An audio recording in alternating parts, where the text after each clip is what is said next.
Assalamualaikum warahmatullahi wabarakatuh.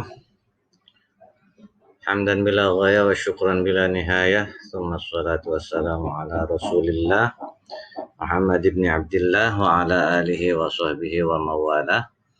La hawla wa la quwata illa billah. Rabbi syrah li sadri wa yassir li amri wahlul uqdatan min lisani yafqahu qawli.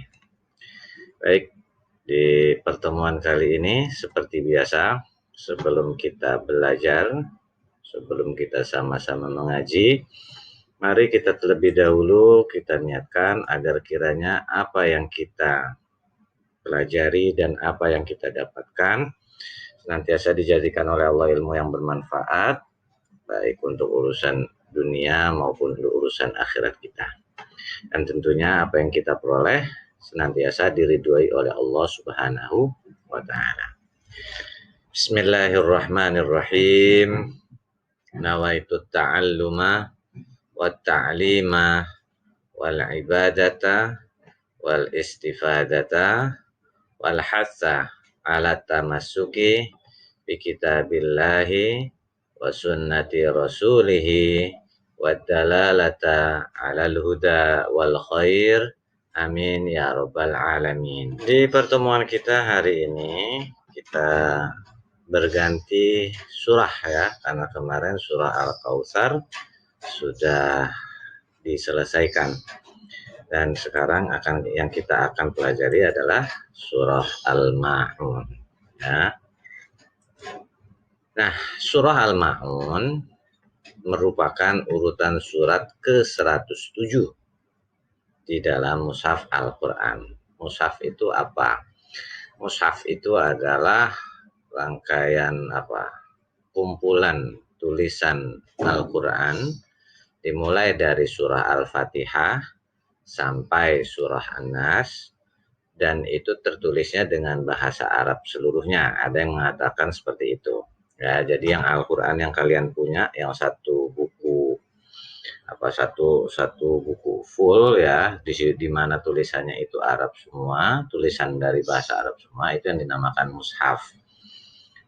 Di situ beberapa ulama mengatakan kalau yang seperti itu maka harus memegangnya pun dalam keadaan suci. Sedangkan yang ada terjemahannya, apakah itu buku Yasin atau mungkin kalian ada di rumah kalian ya, buku juz amma yang kalau nggak salah depannya berwarna merah, itu bukan terkategori sebagai mushaf.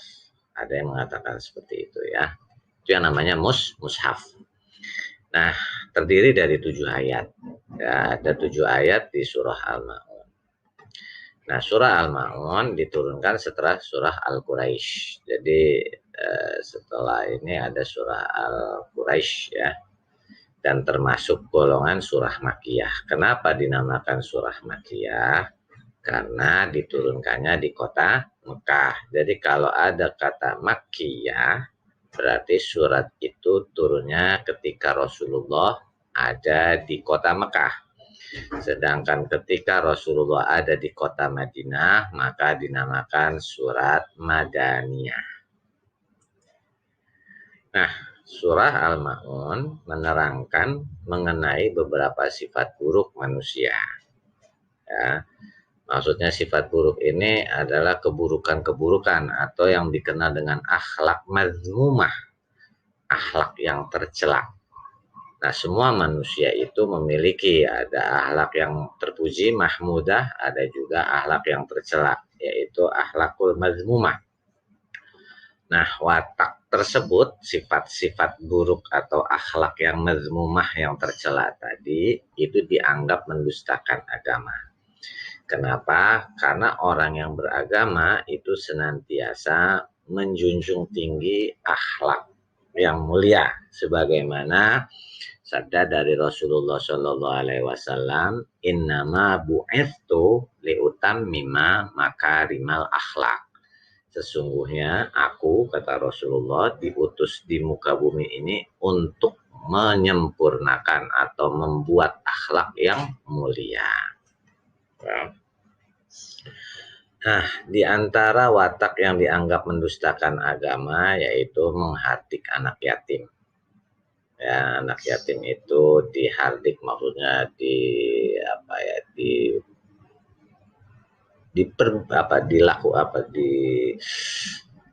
diperlakukan tidak baik, diperlakukan kasar, ya, atau diomel-omelin, dicaci maki. Nah, kemudian menelantarkan anak yatim yang ada karakter buruk di surah Al-Maun ini yang menjelaskan tentang sifat buruk manusia. Ada juga tidak mau bersedekah, pelit ya. Nah, yang terakhir tidak menganjurkan orang lain untuk menyantuni fakir miskin. Kemudian ya, di surah Al-Maun ini asbabun nuzul itu sebab turunnya. Menurut Ibnu Abbas, surah Al-Maun ini terkait dengan As bin Wa'il, ya. Menurut As-Sa'di mengenai Walid bin Mughirah. Jadi menurut Ibnu Abbas, surah Al-Maun ini turun berkaitan dengan As bin Wa'il. Tetapi menurut As-Sa'di berkaitan dengan Walid bin Mughirah. Ada juga yang mengatakan surah ini turun karena berkaitan dengan Abu Jahal.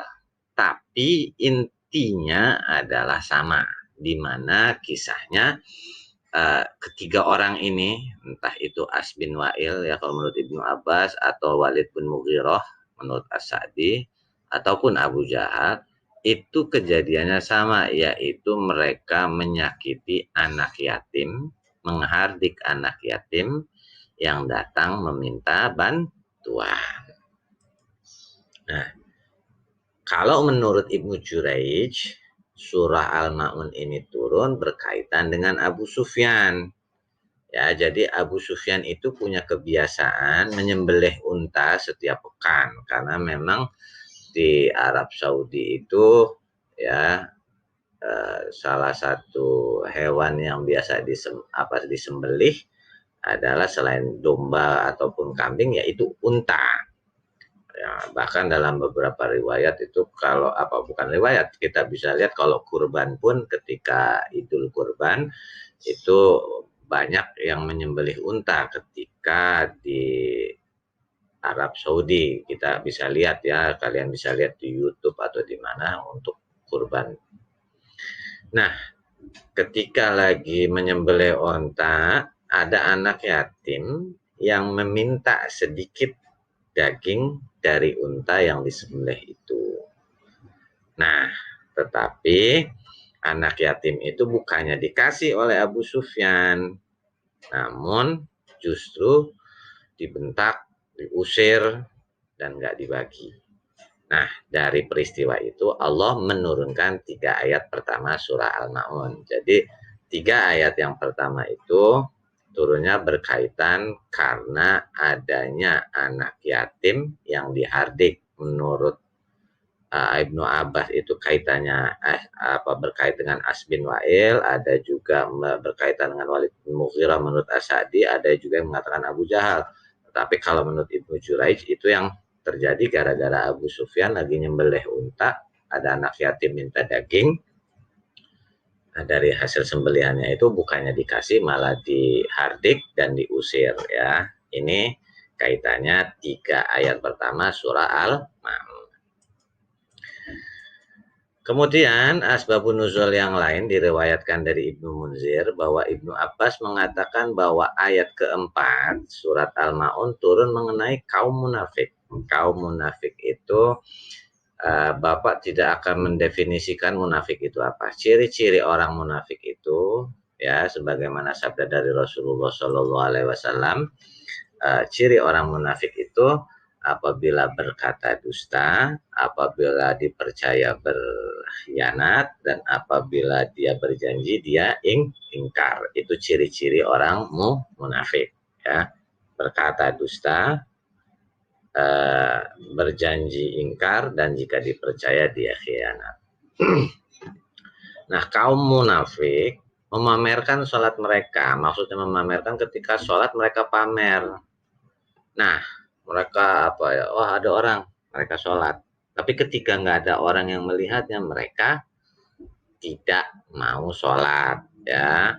Nah, Di sisi lain juga salah satu ciri orang munafik yang ada di surah ini adalah tidak mau meminjamkan sesuatu yang kebetulan dibutuhkan oleh orang lain pada saat itu, ya, apakah makanan, minuman, air, ya, ataupun hartanya yang di saat itu lagi dibutuhkan, mereka nggak mau, kecuali mereka mendapatkan pujian-pujian dari orang sekitar. Itu yang dinamakan pamer. Surah Al-Ma'un ini, ya, memiliki makna mendalam untuk direnungkan setiap umat muslim, ya, karena surat ini berkaitan erat dengan kehidupan manusia sehari-hari.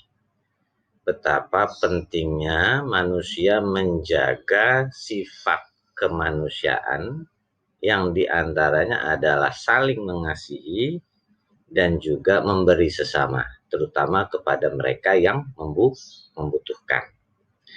Nah, selain itu juga surah Al-Ma'un ini mengingatkan kita agar waspada terhadap akhlak-akhlak mazmumah, akhlak-akhlak yang tercela, ya.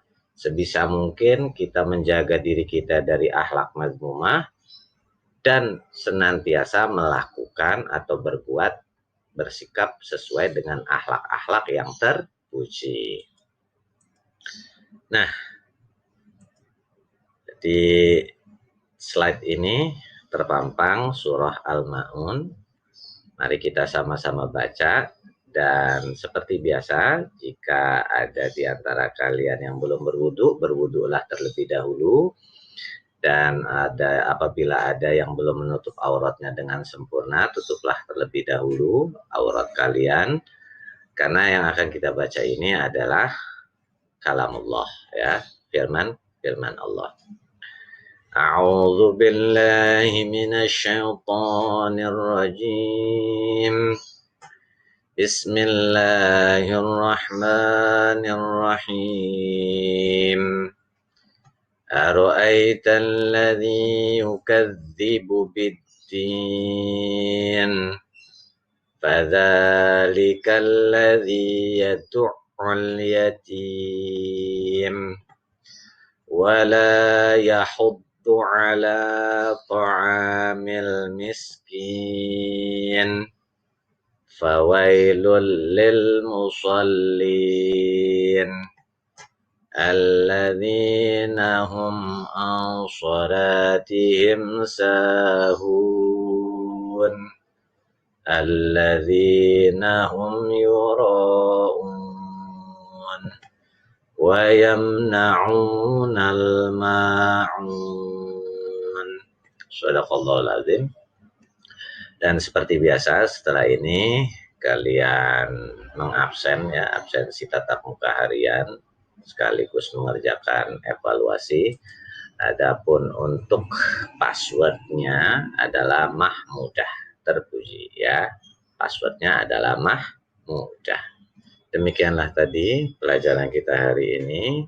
Seperti biasa, tetap semangat, jaga kesehatan, dan jangan lupa berbakti kepada kedua orang tua. Serta ingat selalu 3 hal, sholat, jujur, dan bertanggung jawab. Kita akhiri dengan kafaratul majlis. Subhanakallahumma wa bihamdika asyhadu an la ilaha illa anta astaghfiruka wa atubu ilaik. Walhamdulillahi rabbil alamin. Assalamualaikum warahmatullahi wabarakatuh.